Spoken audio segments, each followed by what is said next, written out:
ఉత్తర తెలంగాణ నుంచి గోదావరి నది, దక్షిణ తెలంగాణ నుంచి కృష్ణా నది పోటెత్తి తుక్కుగూడలో సునామీని సృష్టిస్తే ఎట్లా ఉంటుందో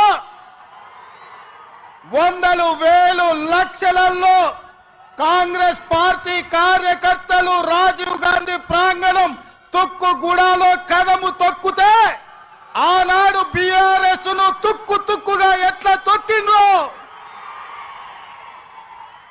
మళ్ళీ ఈరోజు అదే ఉత్సాహంతో, అదే ఊపుతో, అదే పట్టుదలతో ఈ తుక్కుగూడ నుంచి భారతీయ జనతా పార్టీని తుక్కు తొక్కడానికి కదం తొక్కినందుకు మీకందరికీ మనస్ఫూర్తిగా హృదయపూర్వకంగా నమస్కారాలు తెలియజేస్తున్న మిత్రులారా,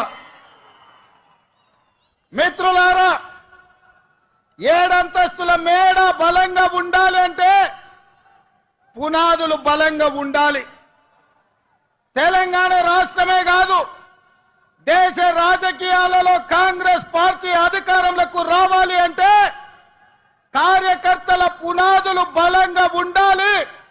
తండాలలో, గూడలలో, మారుమూల పల్లెల్లో, పట్టణాలలో మీలాంటి లక్షలాది మంది కార్యకర్తలు కాంగ్రెస్ పార్టీ సైనికులై 100 అంతస్తుల మేడలను నిర్మించాలన్నా మీరు సైనికులుగా నిలబడి కొట్లాడినప్పుడే పార్టీ నిలబడుతుంది.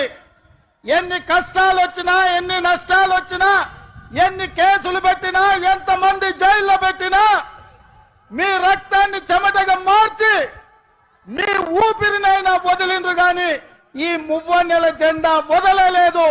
మీ శ్రమతోనే, మీ కష్టంతోనే, మీ త్యాగంతోనే ఈ తెలంగాణ రాష్ట్రంలో ఇందిరమ్మ రాజ్యం ఏర్పడ్డది.